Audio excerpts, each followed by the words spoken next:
Close your eyes and I'll kiss you tomorrow. Hello everyone and welcome to this video. Now today I'm going to be looking at another Beatles album today. Today I'm going to be reviewing with the Beatles. So in this video I will show my vinyl copies of the album and then also go over each of the songs individually. I'll give each song a score out of 10 and then those will be used to give us a overall percentage score for the album. So this was the second UK Beatles album released on the 22nd of November in 1963. The album was recorded from July to October that year, and basically whenever they had a break in their hectic touring schedule, there wasn't a set sessions for this. It was just whenever they got a chance, they got into the studio to record the songs that they'd be writing along with a selection of cover songs. Naturally, the album was a commercial success. It had advanced orders of around 500,000 in the UK, and it was only the second album to sell over 1 million copies in Britain. In fact, it sold so well that it actually managed to reach number 11 on the singles chart, because back then the charts were determined by how many copies it sold, as opposed to format. So because singles sold much more well than albums did. So it was sort of the best selling ones became singles. So this actually reached number 11 on the UK singles chart. So I'm now just going to show you my vinyl copies here. I think I'll just show one of them because they're all basically the same. I've got a stereo copy here from the stereo vinyl box set, and I've got a mono version here, which I believe is from the late 60s, maybe 69 I think. So there's the front of it there, the back cover, pretty plain back cover though, but very iconic front cover. Yeah, it's been imitated many times, so it's a very iconic and image of the Beatles. Very ahead of its time, I'd say. Inside it's just in a plain inner sleeve, but we are on the Parlophone label, the yellow and black Parlophone label there. This is a like I said, mono copy, but it's far from original. I believe it's for late 60s, maybe early 70s possibly. And then I've also got the mono CD here from the mono CD box set. But I won't bother showing this. It's very much the same sort of packaging design as the vinyl. So I'm now just going to go over all of the album songs. I will score each song out of 10 and then give a little bit of information about each of the tracks and also my personal opinion. It won't be long,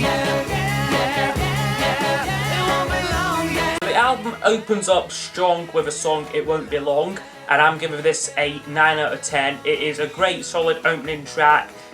Got a lot of early Beatles trademarks on it, sort of the call and response lyrics, and by the guitar riff scales. But I can also a play on words as well with belong and belong. Personally for me though, it isn't a go-to track as in terms of the best early stuff. But it is still a great song though, so I couldn't really give it much less than a 9 out of 10 for me. And the same goes for me whenever you want me at all. Next one in is called All I've Got to Do, and this is a fantastic song, a 10 out of 10 for me. This is a primarily a John Lennon composed song, and it's a great sort of tender love song. Great vocal what Lennon puts in, really heartfelt vocal, and very sort of soul-y as well, sort of almost Motown sound in some ways. It's he said he was very much influenced by Smokey Robinson on this song here. It is just fantastic and one of my absolute favourites on this album. All my loving I will send to you. The third track in is probably the most popular song on the album, despite not being released as a single. In fact, no singles were issued from this album. It's the song All My Lovin', and another 10 out of 10 for me. Just a fantastic Beatles classic, this song here. McCartney sings it, really moves along great. John Lennon's rhythm guitar, really fast paced, and it just drives the song so fantastic. Lyrics on this one are sort of letter style, very similar to P.S. I Love You, but these are much better, much more thought out, very melodic lyrics, and it's just fantastic, really well known song. And again, talking about America, this was this was the first song that like many Americans heard of the Beatles, because this was like the song what like they opened their first Ed Sullivan show with. So a very iconic song, and like just like an absolute Beatles classic. So go away, leave me alone, don't bother me. The track in is called Don't Bother Me, and this is George Harrison's first ever song what like he wrote apparently. Well, certainly like the first like ever one what like he has got credit for like on a Beatles album with writing. And like I must say, it is a mighty fine first attempt at like writing a song. Got a great melody to it, very sort of like very George lyrics, very moody lyrics, sort of like leave me alone, don't bother me. Reportedly this one was written while Harrison was ill in like a hotel like in Bournemouth. Like he had to like pull out off like a couple of like Beatles shows because he was just like ill, like under the weather. And like this song, like it does sort of like portray that like that sense of like wanting to like be alone and like not really being like bothered by like anyone else. Like great song I feel, and like a really good like first attempt at like writing from George. So an 8 out of 10 for me. If you want someone to make you feel so fine, then we'll have some. Next song up is called Little Child, and this is a good decent rocker. I'd give it a 7 out of 10. Supposedly this was supposed to be Ringo's song like on the album, but like eventually they gave I Want like I Want to Be a Man to Ringo. Considered filler by many people, and like at least like Paul McCartney, like who like I've heard like isn't like very fond like of this track. But I think it rocks along nicely. Like it's got like a good beat to it, good like harmonica bits by John Lennon, and like personally like, it doesn't really hurt the album too much. Till there was you, there were birds. Then we get a couple of covers on the album, and first one is Till There Was You, and Paul McCartney sings this one, and like it's like a nice acoustic song taken from a musical I think called The Music Man, and like it's very different like for like the Beatles, like featuring more like acoustic guitars, much softer, showing like they could really do anything. Like even at like this early stage you could do like these more like felt like these show tunes, and like they were like they had like a lot of scope in like the songs that like they could like perform. Like it's a nice song. Paul McCartney puts in like a great vocal. George Harrison plays some great acoustic guitar. It's a great track, but like it's not like really like our actual favourite track of mine. Like it's good, but it's not amazing.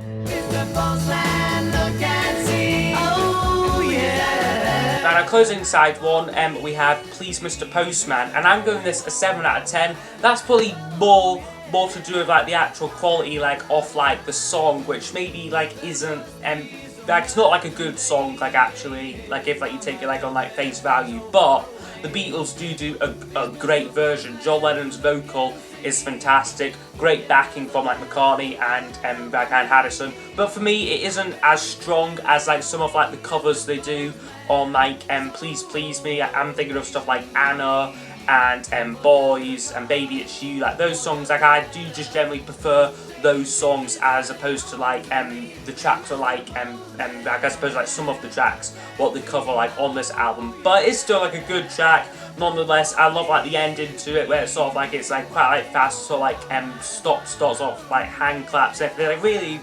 great song actually. Really great version of what the Beatles do. But like as far as like the actual song, like I know it's a cover and like it's like a rather weak song like anyway. Roll over Beethoven, gotta hear it again today. Now opening up side 2, we have their version of the Chuck Berry classic Roll Over Beethoven. Giving this an 8 out of 10. Love the song, think it is a fantastic track, and like George Harrison handles the lead vocals on this one here, and like he does like the song justice. I think he sings it great, he plays some fantastic guitar playing, but it's very much like a carbon copy of like Chuck Berry's original. Doesn't really deviate too much from that. Unlike say like ELO's version like of this song, where they take it in like all sorts of crazy directions. That's really how to do like a cover, but like certainly like the Beatles, they were really just trying to like imitate like Chuck Berry, and like they do like a great version of it though, like nonetheless. Like I'd give it like an 8 out of 10, but like it isn't like a really like an epic track for me. It feels so right to hold me tight. Second track in on side 2 is called Hold Me Tight. And again, this isn't normally like a highly regarded song, but like I think that is decent enough. Like this was actually left over from the Please Please Me album. Like it wasn't deemed good enough for that. So they did like re-record it for this album. But it's a good enough like album track, but certainly like it's not like it's not among like the best like earlier songs, but like a bit like Little Child, it doesn't really hurt the album for me. Like it's like an original song, and like I think that like it's pretty good actually. You've really got a hold on me. Then we get probably my favourite cover on the album. It is their version of You Really Got a Hold on Me. Of course, sung originally by Smokey Robinson and the Miracles. They do a great version, the Beatles, on this one here, featuring George Martin playing like piano. Moves along really nicely. Love like sort of like the start-stop like structure of it. You get like sort of like the more like rockier, well not rockier, but more sort of like moving along sort of drum bits and like that. Like I explained this really badly though, but then like you do get like bits where like it's just like the piano, and like it's a really like, and that's probably due to like more like the way that like it was like written like originally rather than like the Beatles version. But they do a great version, and like they were really showing like a Motown like influence like on this album. Like it's not only like this one, but also I believe Money was like a Motown song, and I think Devil in a Heart as well was originally done like Motown label. So yeah, like Beatles, like they were like doing like these more like sort of like American covers, which I thought was like pretty cool on this album. I wanna be your lover, baby. I wanna be your man. Then we get Ringo's track on the album. It's called I Wanna Be Your Man, and this is quite a well-known track actually. And like I think that is okay. It's a 6 out of 10 though. Very much like a throwaway song. Originally the Beatles gave this song to like the Rolling Stones as like their debut single. I think they managed to reach like the top 20 with that song. And like but like they were like short of like material for this album, so they just gave Ringo it to sing. It isn't like anything like fantastic. Like I believe like John Lennon said when like the Stones were like looking for like a song that like the Beatles like they weren't going to give them like anything like too amazing, so they just gave them like this throwaway song. Very repetitive, very much like the same line like repeated like throughout like the song, and like it's a very basic track for me. So yeah, like 6 out of 10. I think like they do put in like a good performance, but like just as like a song, it's probably like the weakest one on the album for me. She's got the devil in her heart.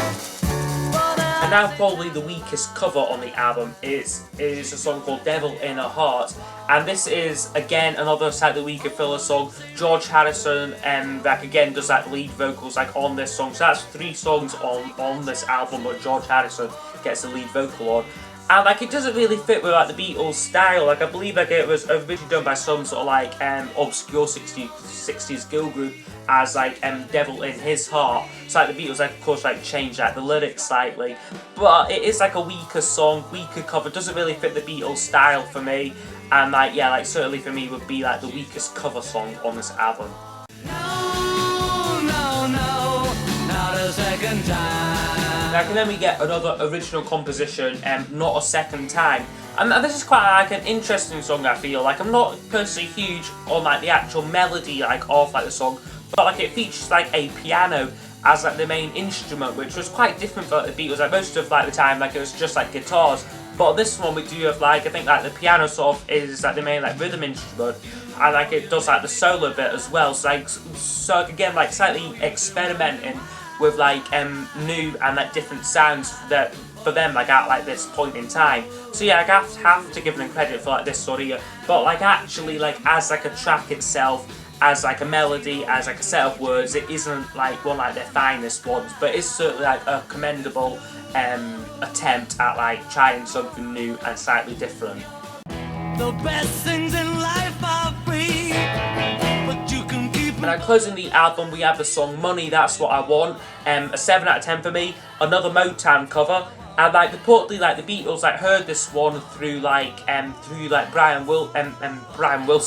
Epstein's shop, Nem's shop, what like he had like in Liverpool, because this one wasn't released like as like a single like the like original version in like the UK. So like the Beatles got to hear all these obscure like American records, which formed like a lot of like their influence.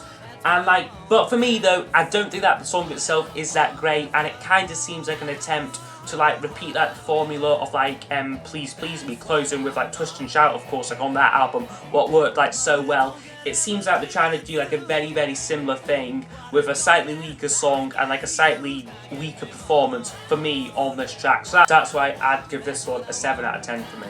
What I want, overall it would be a score of 79% for this album. Certainly a very decent album by like any one standards really. Has some cracking songs in it, It Won't Be Long, All I've Got to Do, All My Loving, and like Not a Second Time as well. Couple of like great covers as well, and like Till There Was You, Roll of Beethoven, and You Really Got a Hold on Me.